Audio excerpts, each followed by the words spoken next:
evening, everyone.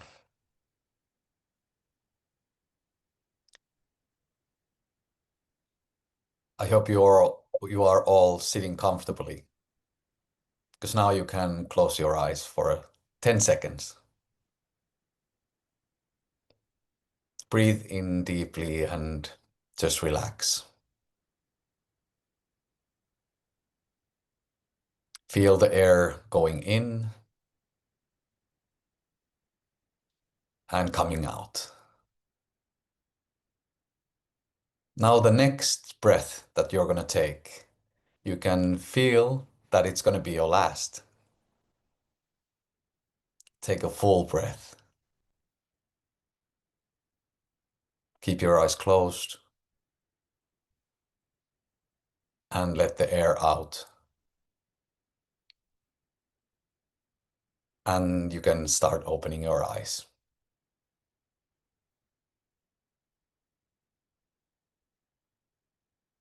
So that moment right there was the possibility of having no expectations.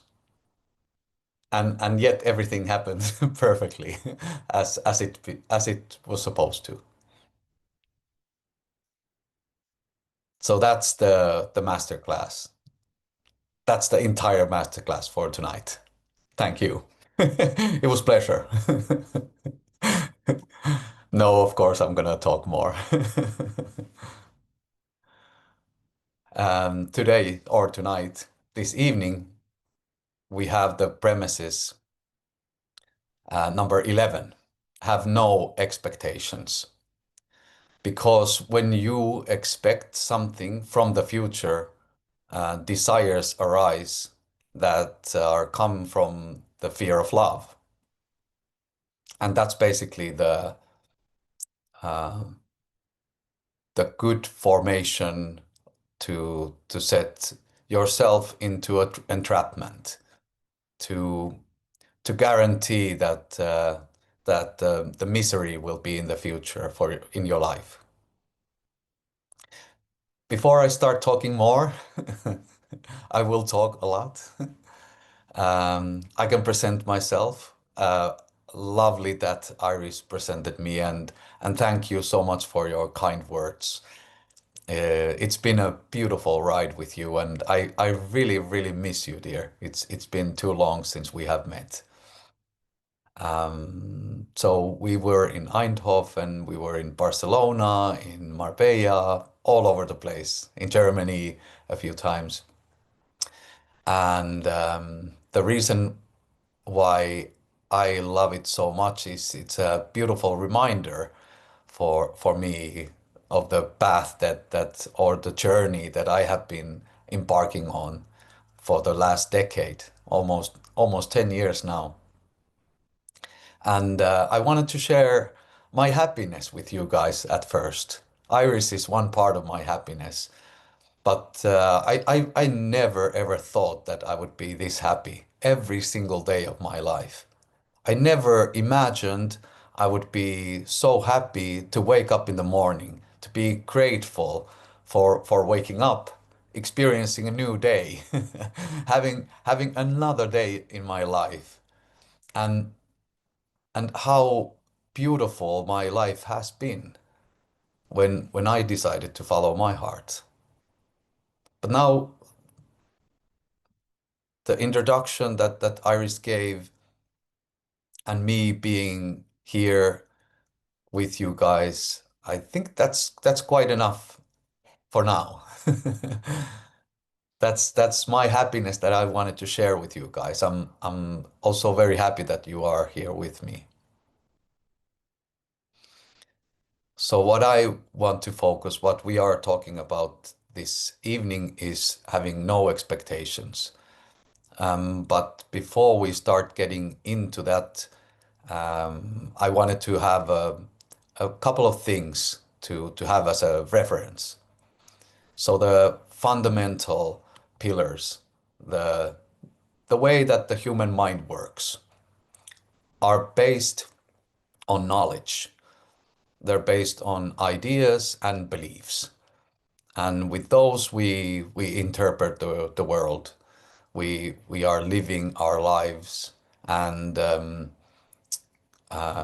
encountering different things, different people, experiencing different things.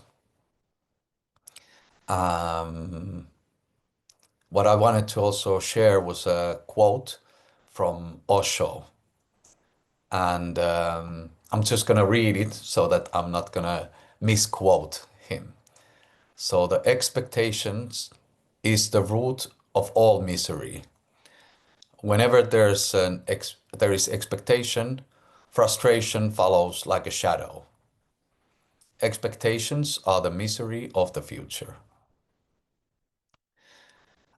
And there's a difference between some things that we perceived to the future or for the future, what we are maybe seeing in a different way. So there's a difference between assuming expectation, this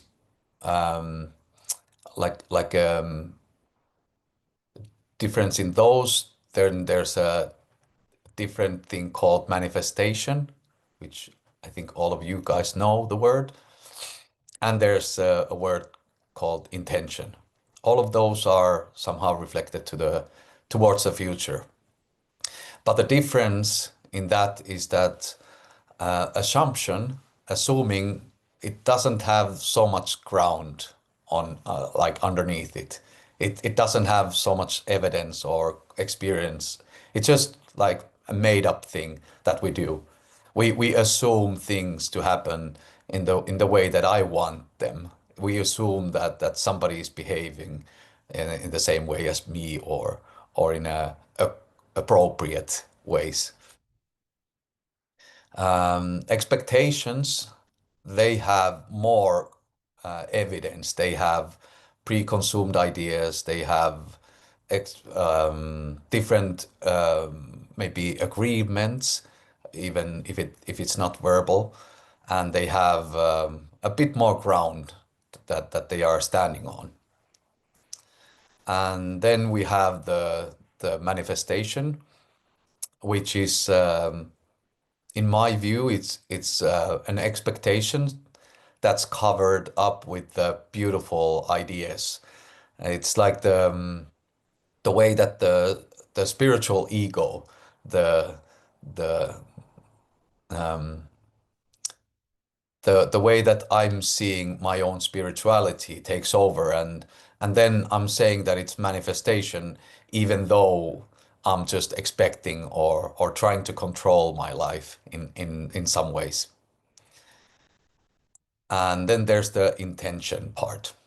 And intention is more of an open, like a dream about the future, but also there needs to be a dedication in that, so that I'm dedicating myself to my intention, but I'm not holding it as an absolute truth. All of these are perceived in a different way. Everybody has individual views on them, but now we're focusing on expectations, and that's why I'm speaking more about them. Just I wanted to have a bit of a reflection on different things. So my number one expectation that I used to have was that I expected that people are like me, that they are thinking like me, that they are acting like me, they are maybe having the same values in life as me. And of course, that wasn't true at all. It was just expectations. And that most of it became from the idea that I have about myself, the idea that I'm living with and maybe even projecting to others or trying to sell others the idea that I have about myself. And all of those things that I hold dear in my heart are left aside from that when I'm just trying to be someone that I'm actually not. When I'm assuming, when I'm having manifestations, when I'm having intentions, there's a bit of a more of a wide range of things that can happen. With expectations, I'm actually trying to control life. And then when things don't go as I wish, as I have planned them to be, I get disappointed. I get frustrated and that's basically where the connection is lost. The connection to others and it's quite direct consequence of having the expectations. Then it can create anxiety and stress because I'm not meeting up to those expectations that I have for myself or the others. And of course that reduces my sense of gratitude and joy in life. I'm not that present with people, with the experiences, with different events in life. I'm living in a made up world, and then when the fairy tale is not living up to its grandiose ways, there's no way of turning back. And that can lead to self-criticism and lowering my level of self-esteem, the way that I see myself, and there can be self-judgment and shame and yeah, maybe I can also be a bit distant with people if I'm feeling those things. The expectations have also um, they can reflect on our relationships by producing guilt and resentment, maybe even conflict in our relationships, especially the romantic partnership or deep friendly relationships.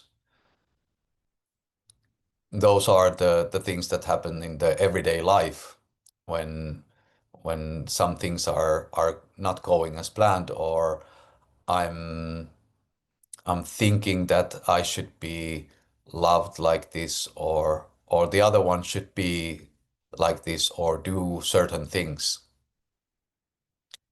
And most of that is based on this expectation of the others being in the way that I want them to be.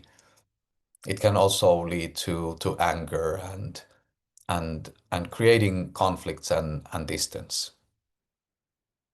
But it's also preventing intimate relations, intimacy and authentically being present with the others, and that can be also pushing people away from us, the people that we hold dear, the people who we are on daily basis on contact, or that we live with.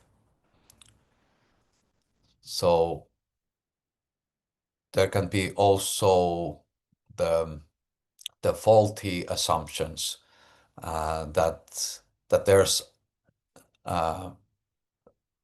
the others has to be in the way that I feel, that how I'm needed to be, and then I can expect others to follow that.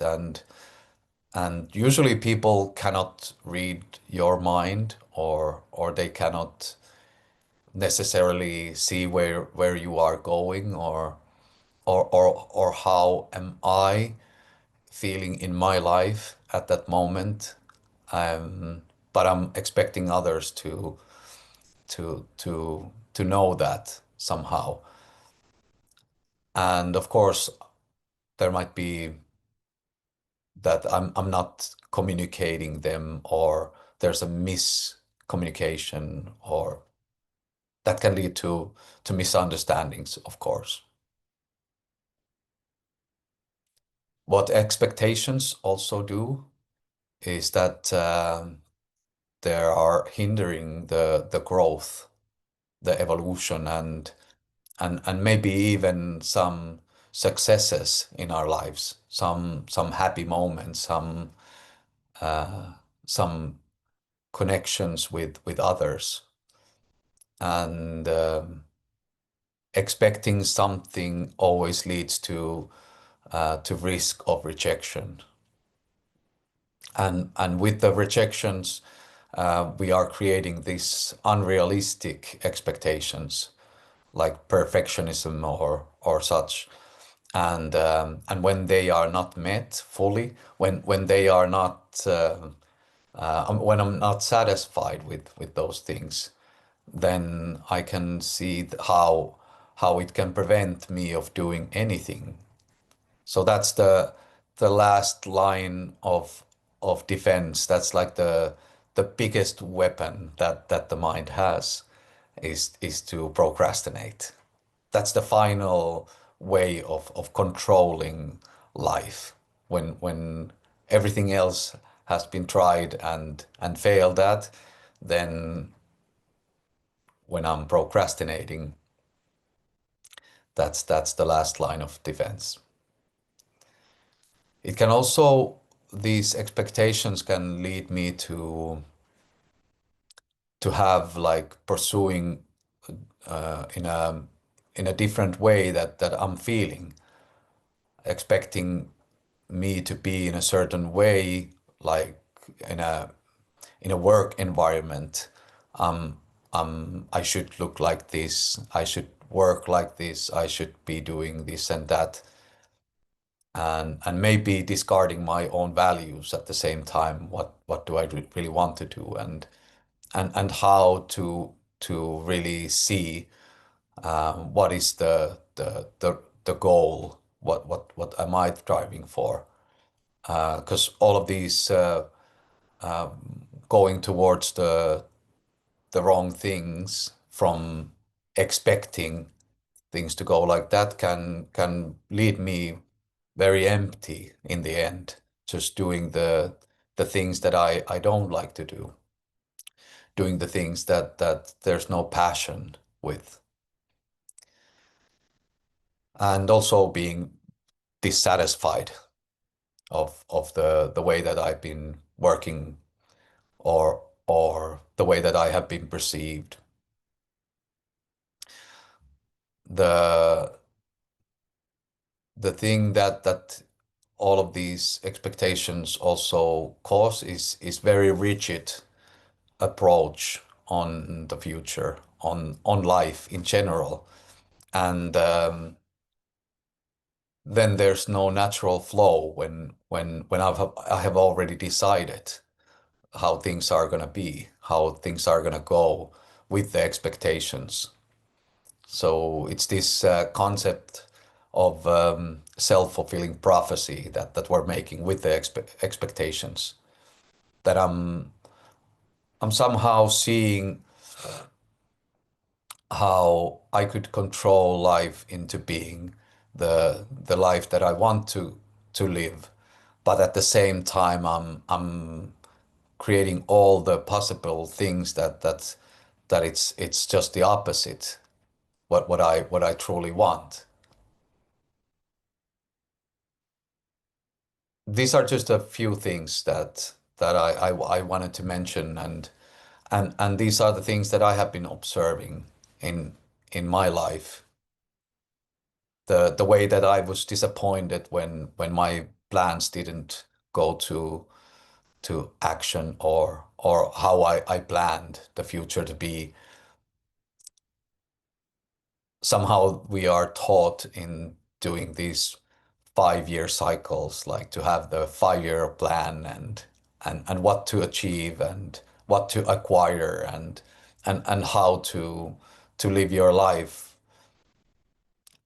Like the expectations would be a guide for us to follow those things. And actually what it does, it's preventing us from life.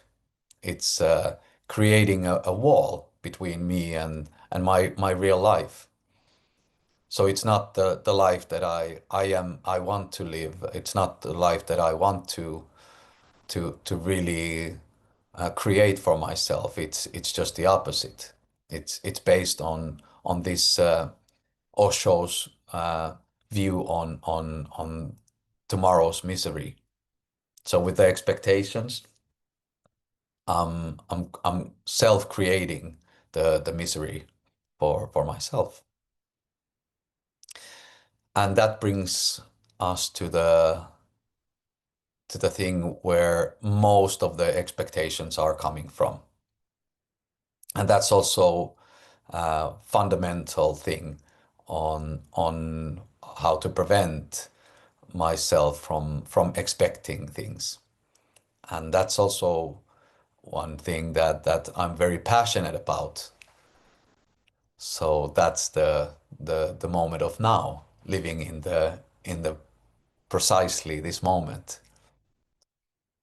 Because usually we have a fixated, maybe even distorted idea and memory reflections from the past that then we project with these expectations to the future,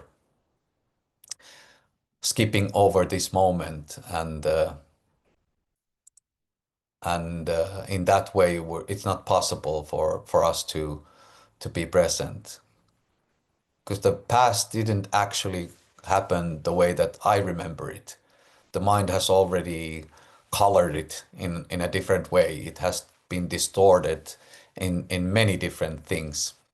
Also, I can also like listen to other people, like how they have seen the past, the events, and then create my own version of it, which then I'm projecting to the future that will never ever happen, to the future that's non-existent, and it has no roots in it. It has no basis. So if I'm able to have an attitude towards the past that all of those moments have been there, created by me to develop, to evolve, of being who I really am, being closer to the being that I am, maybe even revealing some of the characters, the ideas that I have about myself, or certain ways that I see myself, like the idea that I have about myself. I can see those things and be present with them and at the same time I would have an open preposition towards the future, that nothing has been decided. I haven't been expecting some things to happen, or I'm not fixated or rigid about how life should be, how life should work for me, and and also how other people should behave. So having an open preposition in life, being open to being present at the moment, allows me to be in the state of maybe meditative state, in a state of openness to everything that's happening inside and outside, seeing how everything is reflected back to me, and also maybe being connected to the being that I am, to the authentic self. So in that way, I can see that the present moment can also be the future when I'm open to receive the future.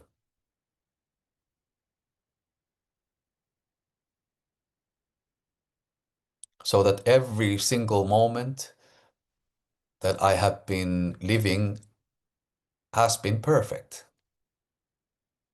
has been just what I needed, just what I wanted, just what was mm, what was the moment of now then, so that this moment can also be perfect.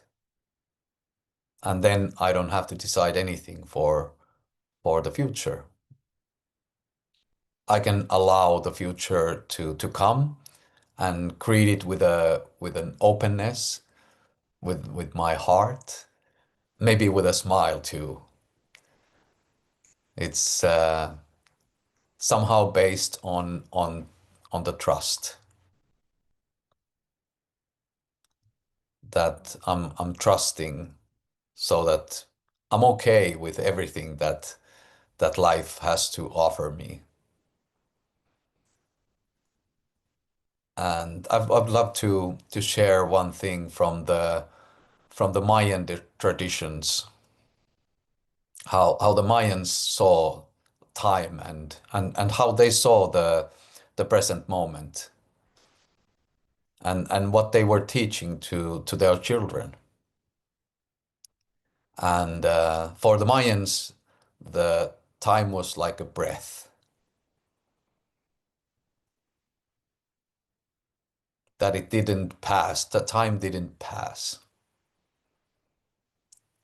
The time always arrived to them.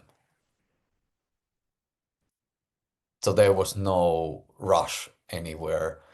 Uh, you didn't lose time. There was no allegations with the past, the present, and the future. The time was always arriving to them.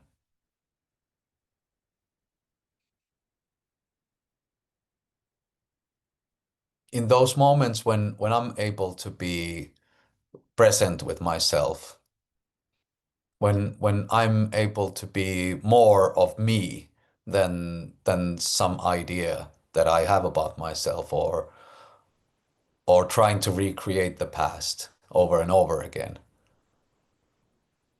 being open to the present moment.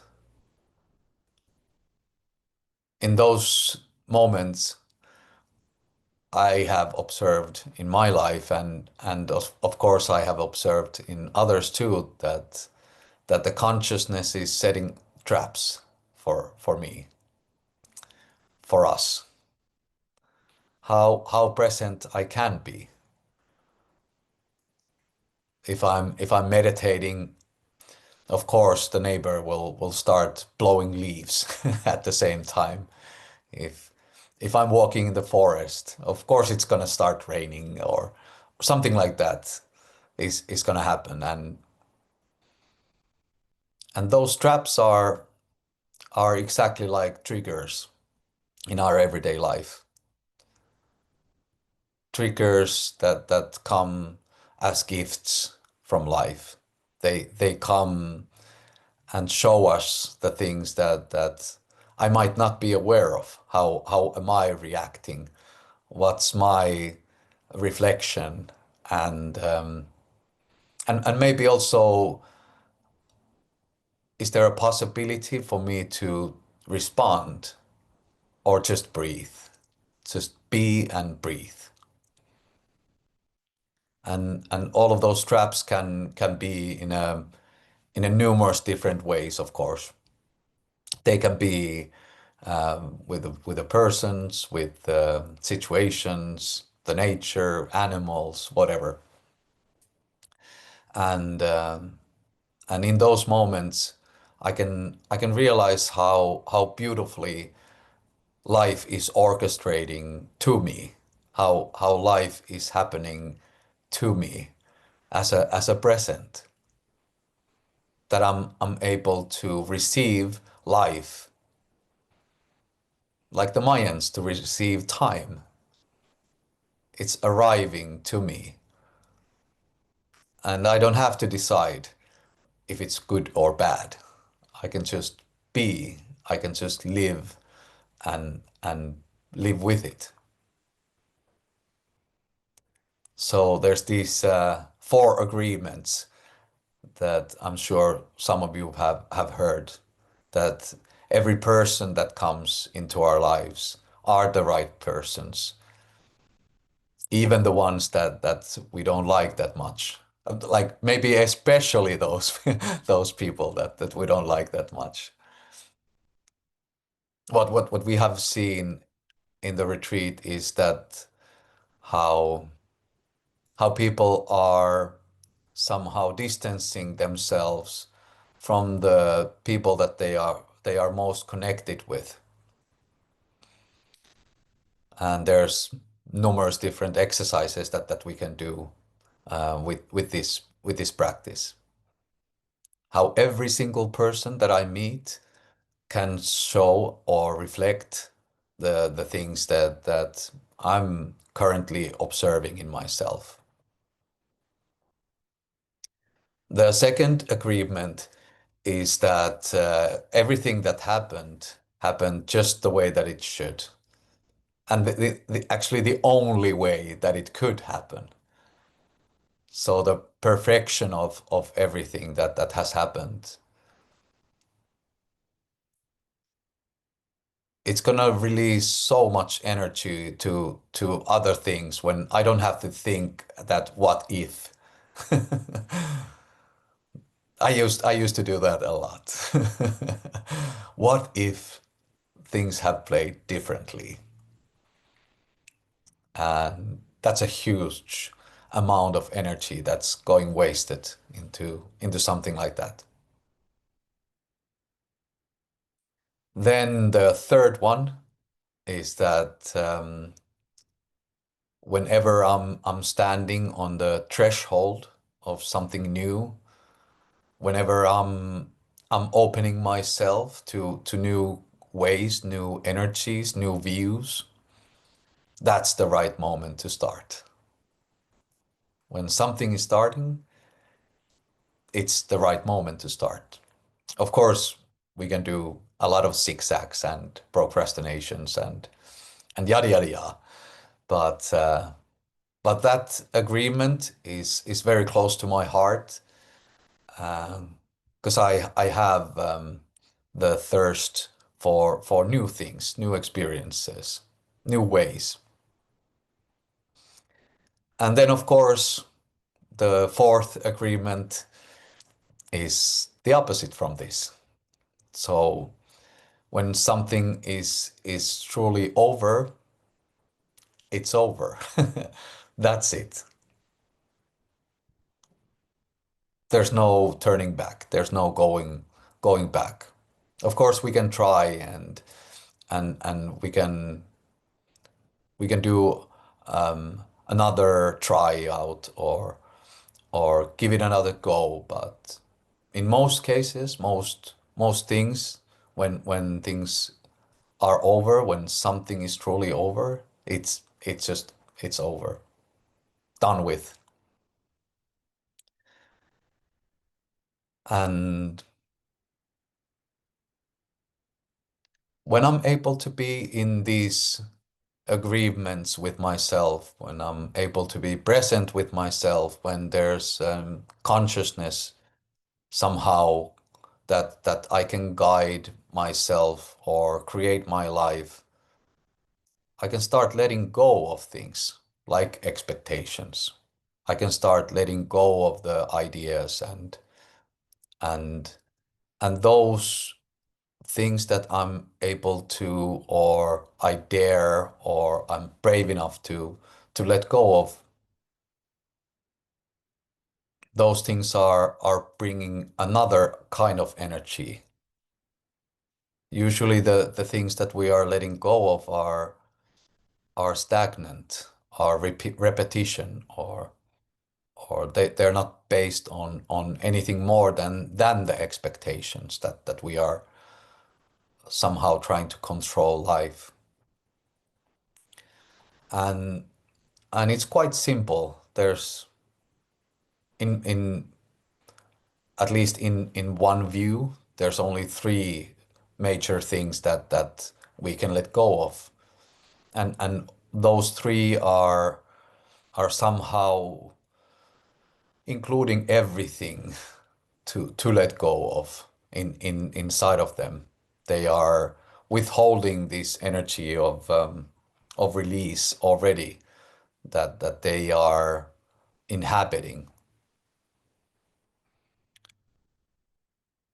So when I'm able to let go of manipulation, trying to manipulate life, other people, myself, when I'm trying to force something, and and when I'm able to let go of it, I will be in a flow, in a constant flow, like the northern lights in my background, ever moving and creating new patterns. The way that the flow is in the river. So my life can be in a flow when I'm letting go of manipulation. The next one is about control. So if I'm able to start letting go of my control, my controlling of different things, people, again myself or the situations, I'm able to liberate myself. I'm able to be more free with myself and with others. So letting go of control is being more free. Maybe having more clear view on myself. Maybe having a pure gaze to myself. And in that way I can look at others too. I can see situations with a pure gaze, with innocence. And the third one is to let go of dominating things, being on top, or telling life or other people how they should behave. And that's when I'm beginning to discover or rediscover trust. And like I said earlier, we are also seeing how trust is related to not having expectations in life.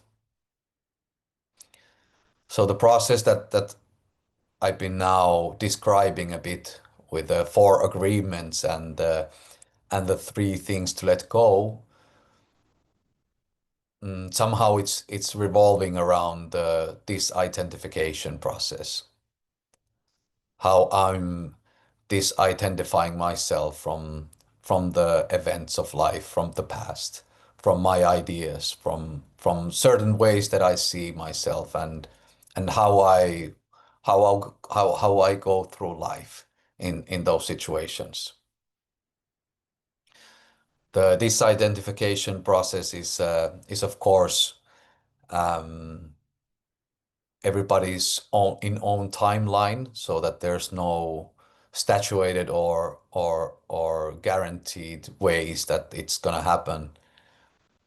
But if I'm able to commit to that, if I'm able to be totally fine with the process of disidentifying or seeing how am I identified with these things, how much I have put value to these things, or maybe even that there's a wound that I'm protecting, and it has a cost.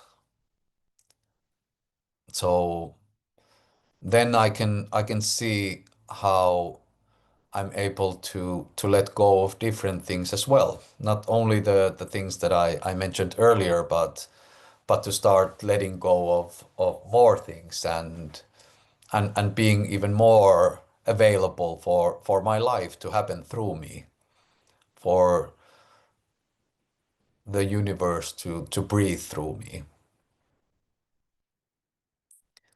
And that's why I wanted to share also a bit about the steps into into surrender. Because ultimately letting go if is the might be the first step into that. And the surrender is always, of course, going towards the inside, and these steps are allowing me to go inside of all of these things that I'm releasing. And the first step after the letting go is being open. Is being open to everything, being open to any possibility, having zero expectations what's going to happen, being totally free of expectations towards the future, or that I'm open to everything in every way, even myself, that I'm open to see those parts of myself that are not actually me, that are coming from these rigid ideas, that are coming from the programming or conditionings.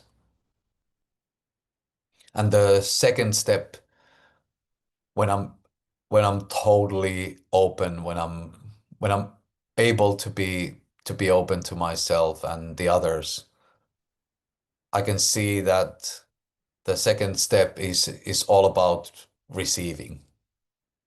That I'm able to receive the love from myself, the love from all around me, the beautiful gifts from life, from all around me, that are bringing life into my life, are bringing surprises and beautiful things to the world that I'm living in. And how I'm viewing myself receiving is is not about getting something, or that I'm so special that I need to have these things.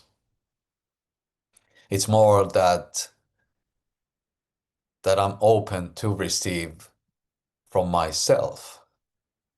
I'm open to receive from others, even the love that I didn't know that's love. Even the love that I'm not perceiving as love yet from myself or the others. That I'm able to really receive without gifting anything. That's my thing that I used to do as a good boy, of course. I used to really do stuff for others so that they were able to love me.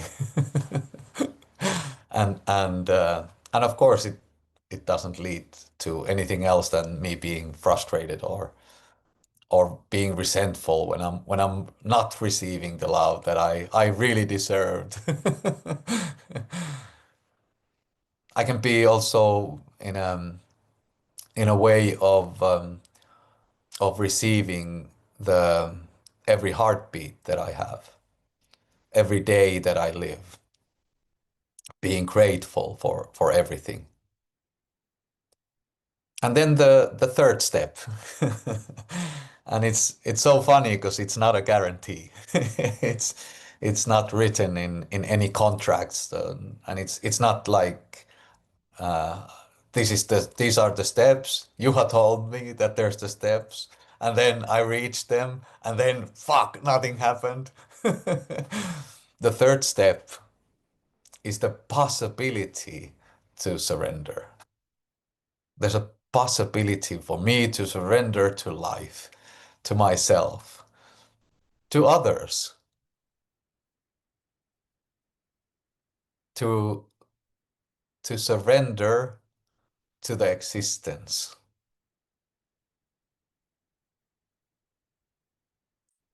And of course, I feel that everybody is already feeling how, where am I going with this? What's the next step? And that's of course love and trust. When I'm able to surrender, even when I'm able to just let go of shit, of things, I'm in touch with love and surrender. And they're quite peculiar things because actually I feel that they're the same energy.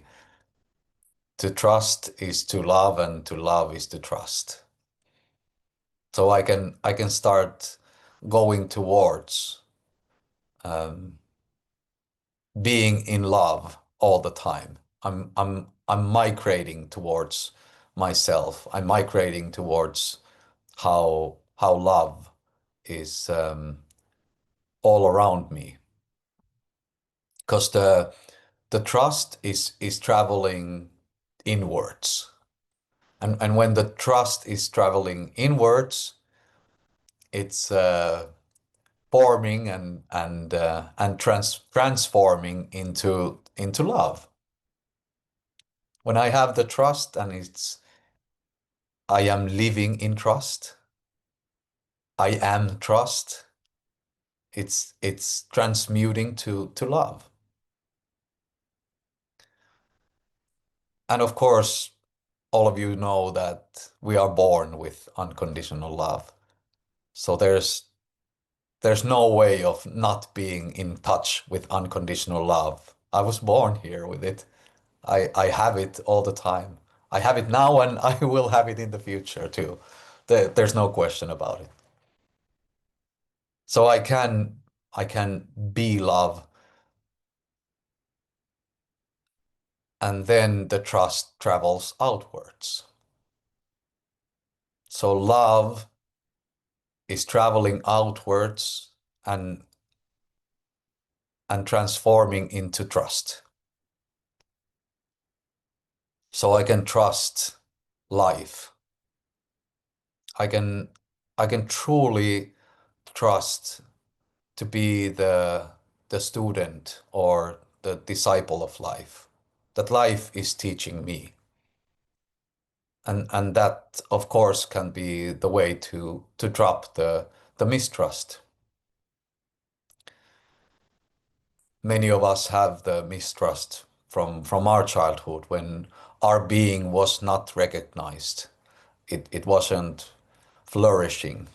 We were conditioned and programmed to be an image of something that we're not. And the being was not recognized or appreciated. I'm always looking at the watch. I'm so sorry because I could speak for hours. And now Iris is nodding her head, so I'm gonna speed up a bit. Um, so I'm going all in with love. I'm all in. That's where this is taking me. I have the trust, I have the love, I have them in a very unconditional way, unconditional form, that I'm able to be in love with trust. And that of course is bringing the loving authority in me to really take the responsibility of my own happiness. When I'm all in with love, I'm committing to myself. I'm committing to loving myself on a daily basis, all the time, every moment, especially the moments that I'm feeling the most lack, when I'm the most um, disorientated or confused or lost in life. those are the moments that I can truly feel and see who I really am. What is the essence of me? How I can commit to my self-love. And then of course, in a very natural way, I'm starting to realize my full potential. I'm starting to vision and I'm starting to be connected with something that's very much higher, bigger and deeper than me. And in this point, in this way, when I'm realizing how incredibly important I am to myself, to the loved ones that are around me, but also to the whole existence, then the everything becomes even more unconditional. Everything is even more in flow. And in this point, I would love to share my deepest gratitude to two very special people that have mostly taught this in their own way, in their own existence, how they have been working with themselves or reflecting on themselves, how they have been teaching me by just being an example and also by supporting me in a very concrete ways. So now my my heart out goes to Laura. Thank you so much, and to Alberto, wherever you are at the moment. I'm deeply, deeply grateful for both of you for this. I truly always connected with my full potential, with these beautiful souls that are guiding me. So that brings me to the responsibility again, that I have the responsibility for my own happiness. I am responsible for my own life. I am responsible for every single thought, every action, every behavior, every thought, every idea. And when I'm able to be fully responsible, I can also trust that happiness. I can trust the love that I am, how unconditionally I am being in this form of human life creating itself. And what trust truly is, I said it earlier that when I'm in trust, when I'm living in trust, I'm okay with everything that life is bringing me. But in this form, in this way, with this awareness that now is occupying me at the moment, how I'm seeing it is that trust is not knowing anything. Not knowing anything. That there's something in the future, maybe. But I don't know. I have no idea. There's no possible way for me to make any conclusions or expect anything to happen. And of course, in our mind, that creates uncertainty.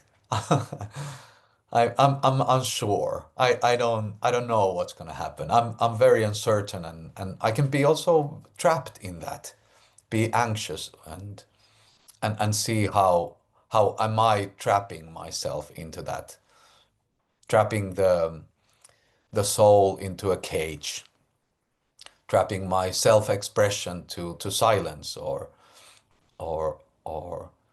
allowing my thoughts to intervene and interrupt myself from time to time. But what uncertainty is bringing into my life is truly freedom. having no expectations, being very uncertain and lost is bringing me the liberty that I truly, truly want. The peace that maybe all of us are searching for, the inner peace, peace within, harmony with others. And then unconditional love jumps into another dimension, and another way that my life is experiencing itself through me, creating my own life, starting to be the authentic self, my own reflection, how I am the art form, the masterpiece art of my life. Also, the causality is changing in that. So I'm not the cause of life. I flip the switch. So when I'm able to be the cause of life, then my life is going to be the effect, not the other way around. That I'm able to create that, to start that ball rolling and follow that. And then what appears in most of these things that I have been observing in myself, with others, in the retreats, after the retreats, sometimes even before the retreats, when there's just a phone call that, hey, how you doing? It's called magic of miracles. And that's available for us, for all of us, all the time. The true magic that I'm able to accept my life as it is. Accept that there's no expectations, that they're not needed. Um, I have a lot of stuff here, but now Iris is nodding. So just one more thing, please. I'm very often challenging myself with stupid stuff. I'm challenging myself into these things that maybe is a bit weird, crazy, and and those challenges are like an adventure for me. They're like as a child, I was doing all kind of physical challenges. Now it's more of a spiritual challenges that I'm doing. So my challenge for all of you, if you want to receive, of course, is that if you can consider to replace one expectation, maybe per day, one expectation per day, into unconditional acceptance. So we can see what happens. And if you really want to continue with that, um, you can do maybe one or more things, just the opposite what the mind is telling you to do. So those are my challenges if you want to accept, if you want to receive them. So travel safely to the trust and let the trust guide you. And yeah, that's it. I love you all and I trust all of you unconditionally. Thank you so Thank you much, so Juha. much.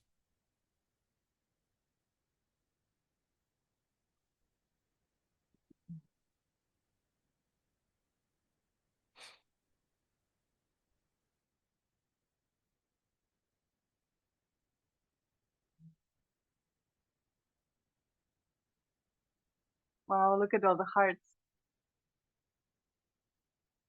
Thank you so much, Juha, for this beautiful space that opened through your sharing. Just gonna let you receive those hearts for a moment.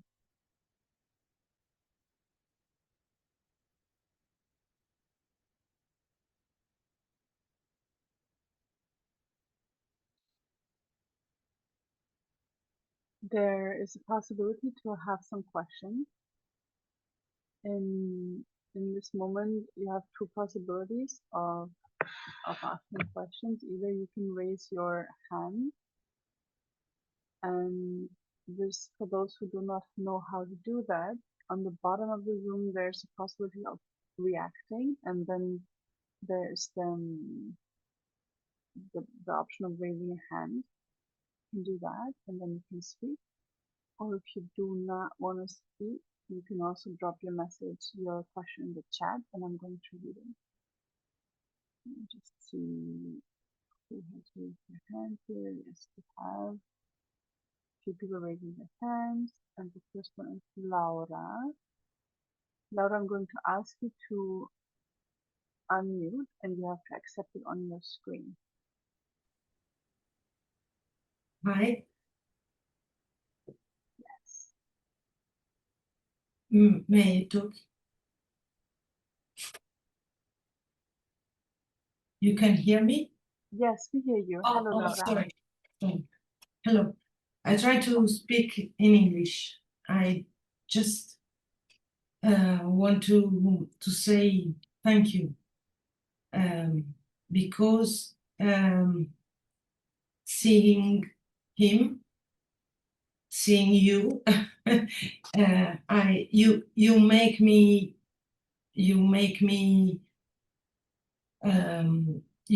smile. Looking his face, I feel all the situations in my life, and I saw him and I thought how it is possible. But I saw what I saw in his face is real and is impossible in the same time for me, but he make me smile. I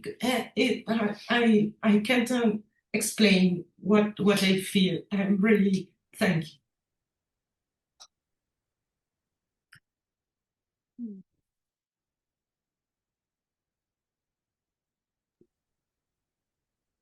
Thank you so much, Laura.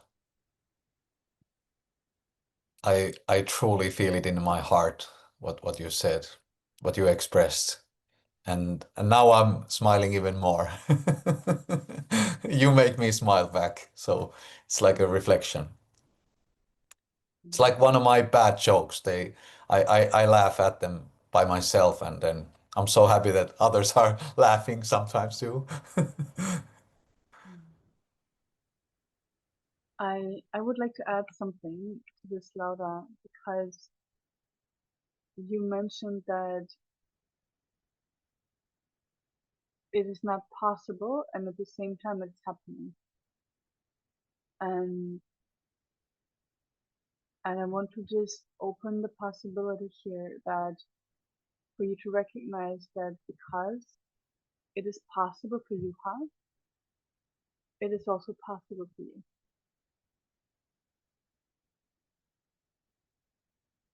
And the way that we receive the chance to open up to new things, to love, is by sharing space with people who have opened up.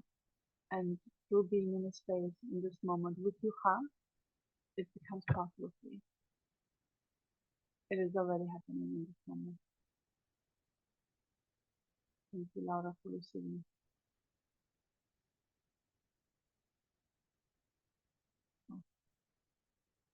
We have another question by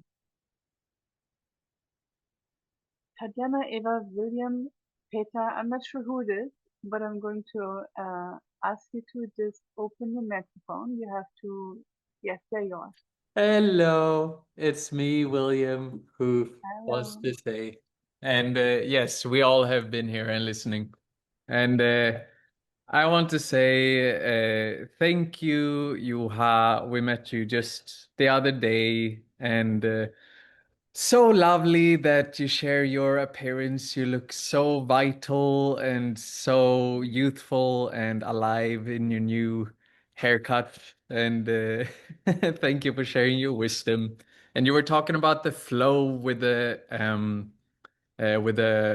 borealis behind you. And here we have another beautiful flow with a fire. And we just add a little wood every now and again and keep the fire flowing.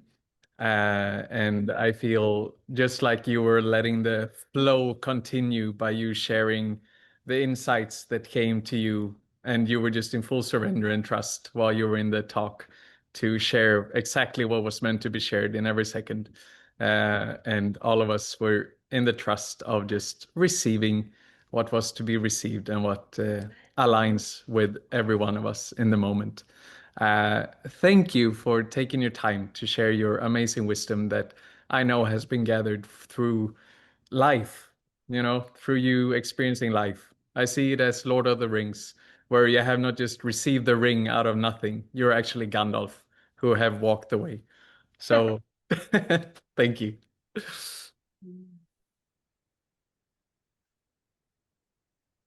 Thank you, William. Thank you, everyone there.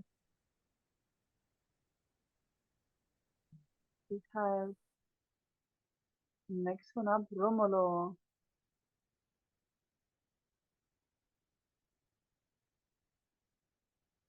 Hello, it's me here. Hello. Yeah, Romulo. Nice to meet you. Well, I was writing here. I guess the part of the statement that we must to do with ourselves, the commitment that we need to um, assume for ourselves, was really interesting. I'm in a moment of my life now, and I guess I feel like in a crossroad. So is that moment that's really interesting. Be here today and could listen all this speech because I really identified myself in many moments, I guess, like, and well, I guess it's really attractive. Uh, Look behind when we are starting something completely new. We when we really don't know what's expected for the future. When we must face that all the decisions, the burden of the decisions is ours. We cannot try to put it out for other person. Like, we need to deal with the consequences of our actions, for good or for bad. And it's interesting that I guess in the moment now that I have been thinking about what if many times, and I guess set me free about that. Something I know I need to do is a challenge. It's something always when this kind of thought occurred to me again, I try to think, no, I need to let it go. I think letting go is important to restart anything in our lives, like, because to live is a kind, we need to deal with a kind of death in our journey. A lot of things will pass away, will fade away, will stay in the path. Even things are really important to us, precious thing, people, uh, relatives, something like that. But even then, we must letting go. Lovers as well, I guess. So it's interesting to listen about this kind of statement that the history only happened in one way possible, and cannot. There's no turning back. So this kind of thing really affect me. I guess was really in the positive way, of course. But it's interesting to assume the accountability about our mistakes and our glories as well. So it's interesting. So thank you very much for this kind of thoughts. It's something that we will carry with me, and I will try to make this kind of commitment with myself as well. I guess it's truly important. So thank you very much for these words.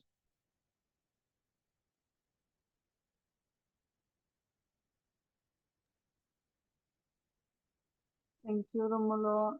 Was there a question or just No, sharing? just sharing the thought, I guess. The point of the point of the speech that I could recognize myself. I have no Mm, question because I guess the question is I need to make for myself. Like there's nothing to expose. But thank you very much for this kind of thoughts. mm. Thank you for sharing yourself.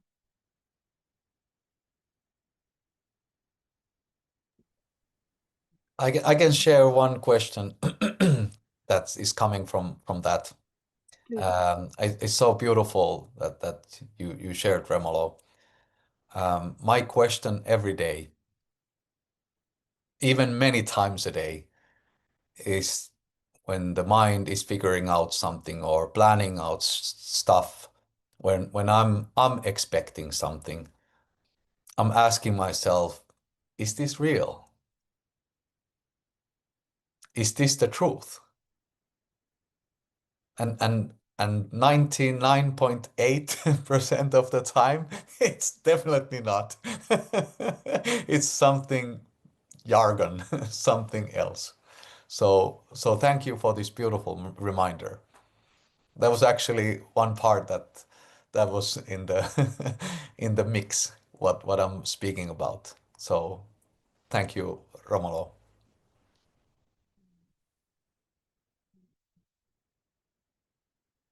While more people might be thinking to raise their hand, I'm just gonna go through the chat. There's been a few comments, but there were also a few questions.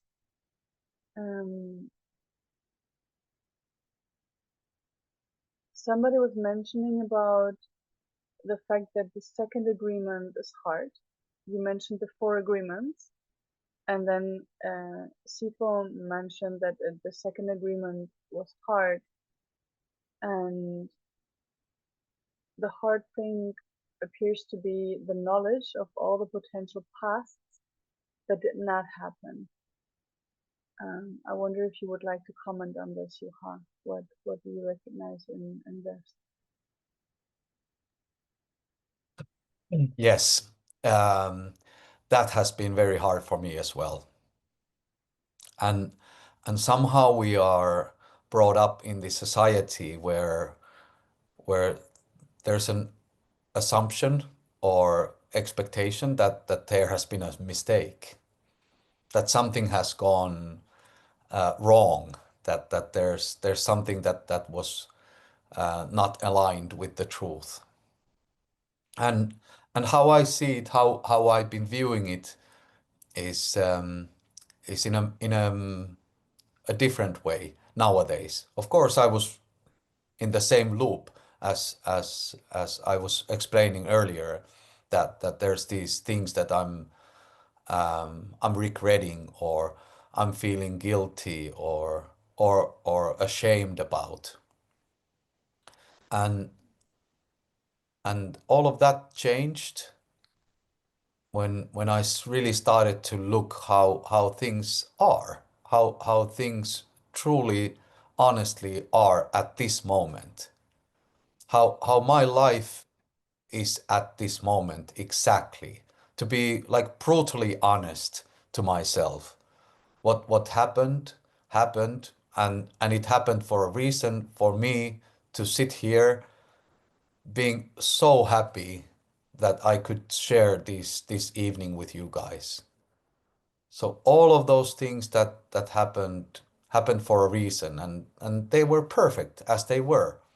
Even though my mind wants to think that there was a mistake or something went wrong and I should have a different pattern, different way, or that I should have been better, something like that. So so that is a hard cookie to swallow, that I have created my life. I am the one who has placed myself into this moment right now. This is my creation.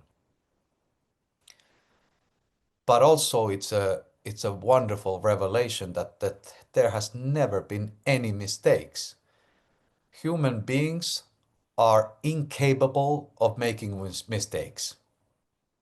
So there's a 0% of possibility of making any mistakes ever. And it's just that's how I view it. And if I'm viewing it in that way, if I'm seeing the past, the most horrible, the most horrific things that I have feared the most have actually been the places in my life where my life took a different direction. And that direction was towards myself. That direction was about loving myself unconditionally. And my external life took even a better direction in those moments. So it is a hard cookie to swallow, of course, and see that also was the only thing that could have happened. That nothing else could have been the thing. Nothing else could have been played out in any different way. And when I'm able to accept it, I can see the perfection in it. Did you want to add something, Iris? This is very dear to me, and I'm supposing it's a dear subject to you as well. Yes, yes, absolutely. Thank you. Um, in some way, we're spending our life thinking about what happened and how it could have been differently, while the truth is it already happened. And we have the choice of either rejecting or accepting it. And the only difference that it makes to what happened is that either we suffer or we don't. And this is something that I find that I'm so passionate about, to recognize that um, in this case, life doesn't really care. It already happened. Life happened, whether I like it or not. And the more I embrace it and the more I say yes to everything that happens, the more I can really come into this energy of being open to everything, and and by really embracing everything, the things that come to me also shift into another energy, into another frequency. If I'm starting to say yes and trust to that whatever life brings me, it's going to be what is needed for me just because it is happening. When I can say yes to it, it actually has a much higher potential to really show me what I need to see. But I have to say yes to it, because otherwise I won't see what I'm being offered. And it is incredibly challenging, especially when some of us have been through difficult, very difficult situations. But in the end, the fact that we're sitting here right now, the fact that all of you are connected to this speech, means that you have electricity, you have probably water, you have a roof over your head, you have eaten today. And this already brings us into a percentage of the population of this planet that is incredibly lucky.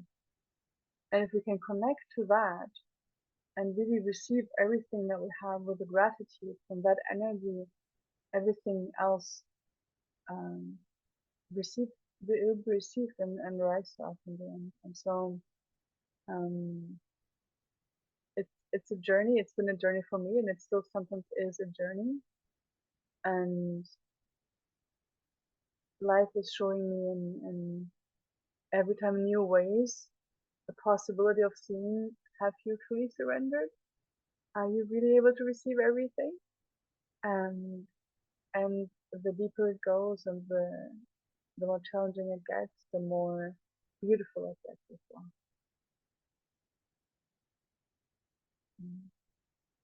Thank you for the question. And I see you nodding and smiling, people, so I think it feels like you have received your answer. Thank you.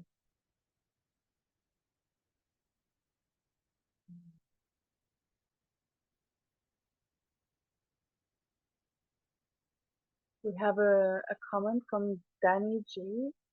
I still have to struggle with the affirmation, I create my life. But when I create it, it is not a form of expectation.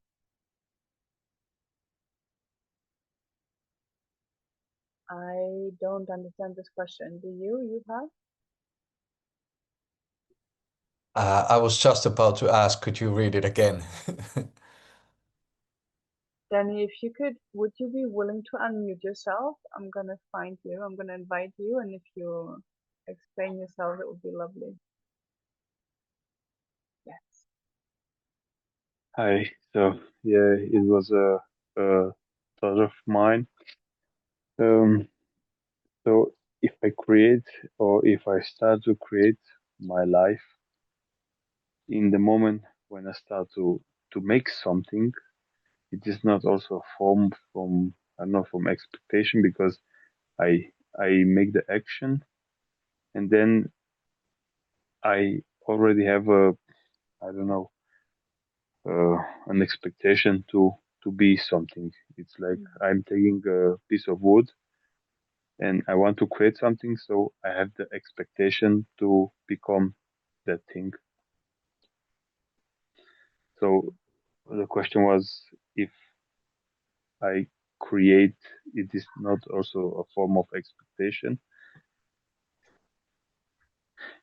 It's just I don't know. I was born in a Christian, say like in a biblical context. So if God created something, it has also like an expectation. And for me, it's a little bit I don't know. I just yeah. I'm fixed on this idea. If I create something, it's also like expectation. If I make something, I expect all the time uh, from from me and from myself and from the environment to happen something. If I like job, if I go and work something, then I have the expectation. It's a beautiful question. Thank you so much. Yeah, maybe I don't know. Thank you. Yes. So now the expectation is that there's a question and then there's an answer. And I'm not gonna provide you with an answer. I'm not gonna directly answer your question because that would be that you're expecting an answer. But I feel that that wasn't even a question in the beginning with. It was more of a realization Yeah, that you're right. I am able to create my life with love. First, love happens first, and then the ripples come. So I'm doing the work without expecting any results. Yeah, I'm but it, doing the things that my heart is striving for, what I'm passionate about, and I'm not expecting anything as a result. I have the feeling that yeah, it was a realization as I started to explain the question, and Exactly. after that, I have also this moment to say, for example, I want to clean my room, and I have this expectation to be order, but I I I don't contribute, even if I know love is the answer. Sometimes I cannot love. I struggle to love. I want to love, but I cannot, and that's for me it's a little bit mind blowing. I don't know. Maybe it happened to everybody from us, but that's uh, maybe it have also to work with forgiveness. Yeah, because love is not only one word. It's I think it's a simultaneously manifestation from more values in one. Yes, and when we're speaking about words, they're always coming from the mind. So love can also be something that cannot be expressed with words. So my idea of love might be very different from what actual unconditional love is. So in many different ways, all I can do is love. Yeah, how can I surrender to this love? Or where should I You know already where? are just by being. You are surrendering to love by just being you. That's the beauty of unconditional love. You don't have to do anything about it. Just Yeah, but be, just breathe. yeah, I'm also afraid of being myself, and that's also I cannot explain this.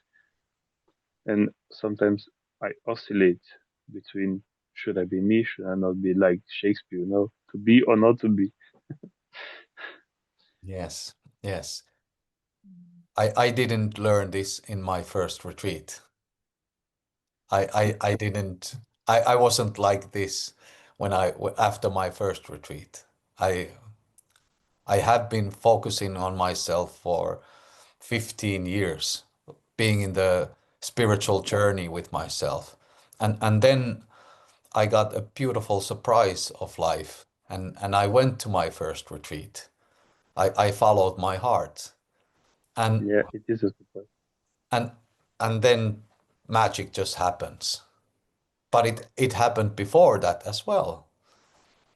But somehow my retreat was like coming home to myself. And and I have been home ever since. I may not know everything what love is, but I have a pretty good idea how everything has love in it. It has Like the a lot of Björk love. song, All is Full of Mhm, Love. mhm. I'm kind of like living my life with songs. Music is so Yeah, so important to me. So every situation has a song in it. And yeah, like and now the song could be Björk, All is Full of Love. Björk. Okay, I will remember that. I'm You can I'm listen to also it. like yeah, Björk. I need to. Yes. Thank you, Yeah. Danny. Thank you, then. You're welcome. Yeah, thank you for listening. Mm. We have a follow-up question from C4. Do I say it right? C4, Sifo. Let me just unmute you. Yes, you've been saying my name right the whole time.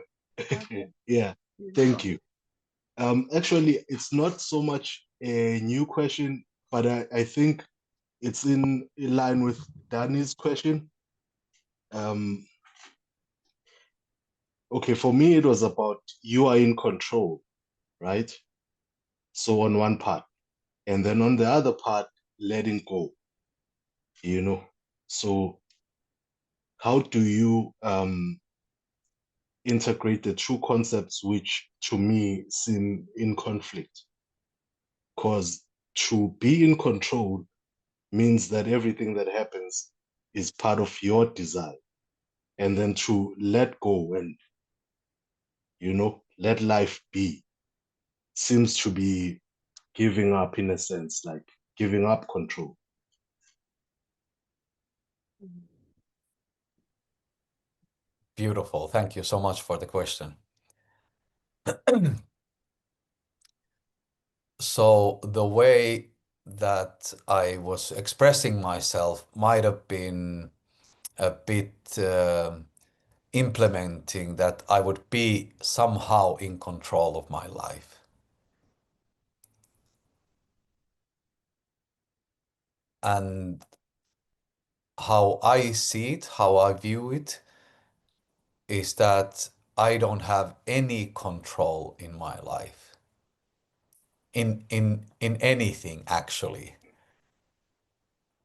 But the way that I am creating my life is through my calling on my heart.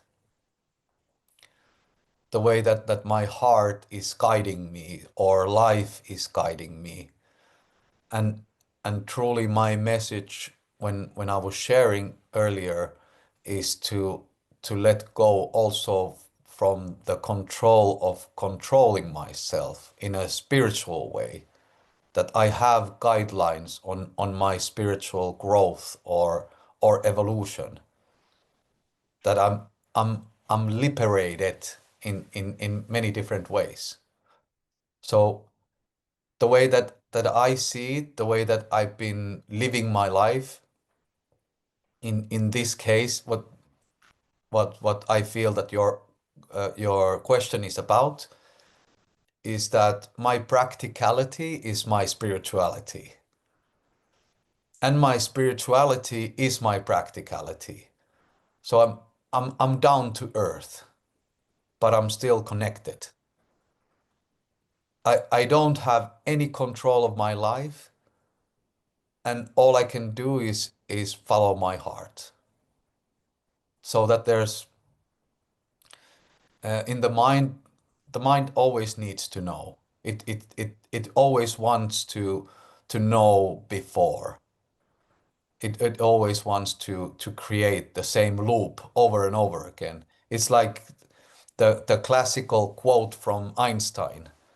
The mind just wants to repeat the same thing, but expecting different results.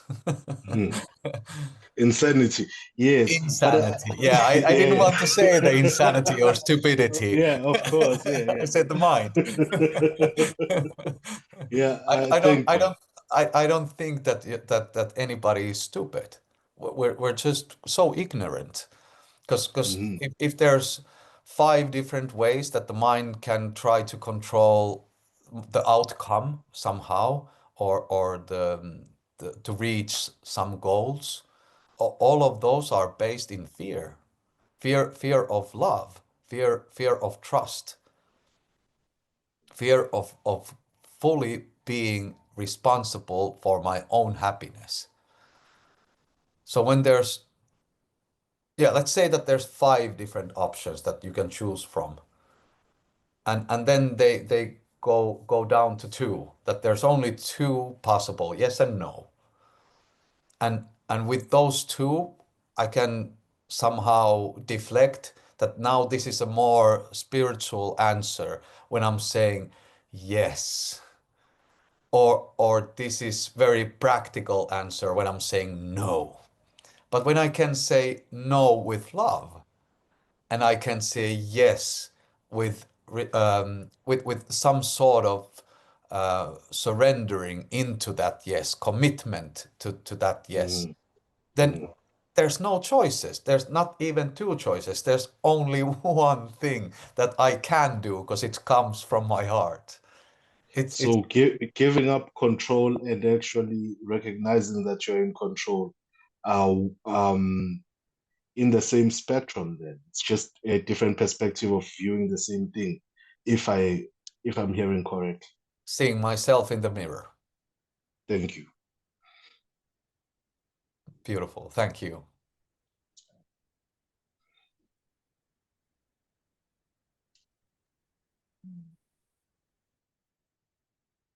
We also had a comment from Maya, who mentioned her view on what it means to be creator of life.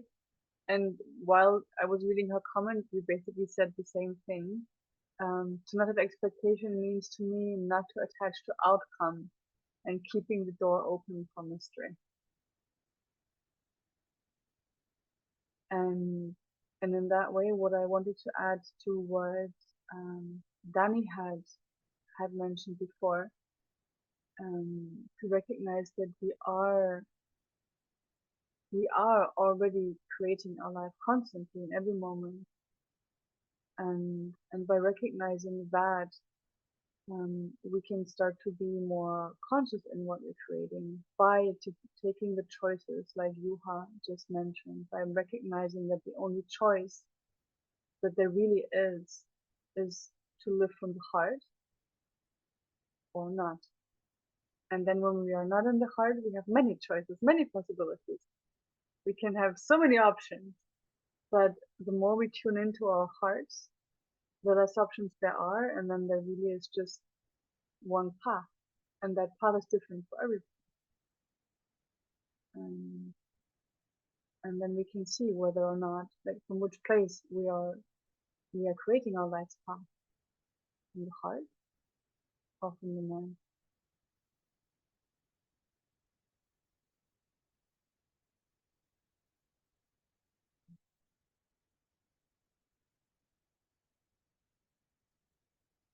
Okay, so then I just want to thank everybody again for sharing this wonderful space with us. Thank you, Juha, again for this wonderful, beautiful sharing of you. And thank you, everybody, for your presence, for your questions, for your sharing, for just being there, whether or not you spoke or showed your face. Your presence was important and contributed to the space. Do we want to take one last question, Dani, from Dani, Juha? One last question? Yes, but first, that it's not gonna be unsaid is that I truly appreciate your support, Iris, with the technical stuff and moderating this masterclass. I thank you from my heart, and I really, really hope to see you soon. Very soon. Thank you, Juha. I truly enjoyed the space with you and everybody, and um, we will see when we see each other. I hope it will be soon, and life will show when it is. Yes. Ah, Danny wrote this question. You make music. What kind of music do you make, Juha? Aha. All kinds of music. Um, I have been more involved with the rock and roll, hard rock and heavy metal in my youth.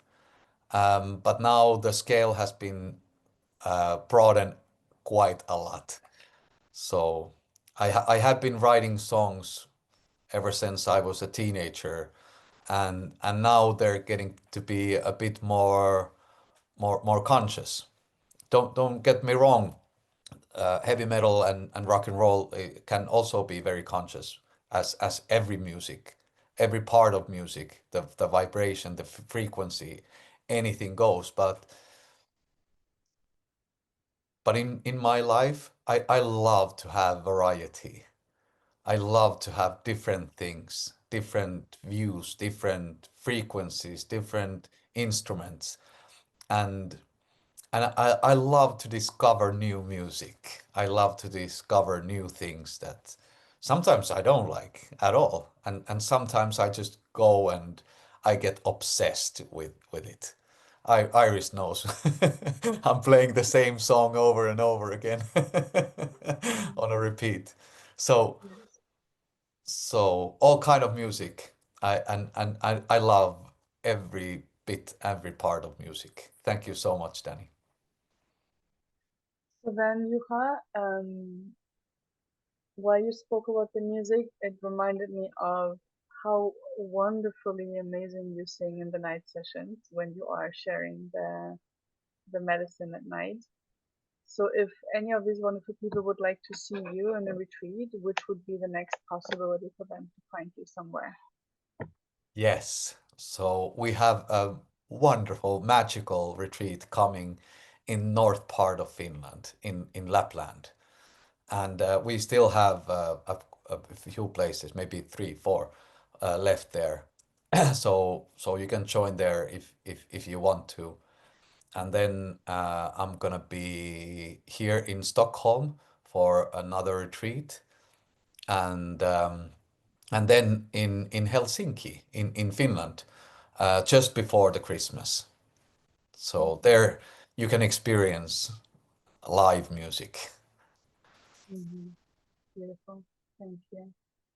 So for anyone, if you would like to, if you would like to be part of the spaces that Juha holds, you can reach out through whoever shared the information of this meeting with you in the groups, for the person that is your contact person, I'm sure you can also directly get in touch with Juha if you would be interested to. We might be sharing his contact in the groups as well. We're going to see, we make it possible for you to get in touch with Juha as well. And in general, just know that we're here. We're always connected, and whenever you feel like you want to reach out, it's possible, it's available to you. And hopefully we see you again in the next masterclass 2 weeks from now.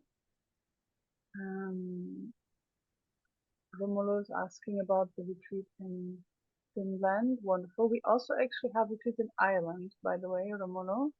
Just for you to know, there's one coming up the first weekend of December. Yes, let's get in touch. I'm also going to drop my phone number in the chat just now if somebody wants to reach me.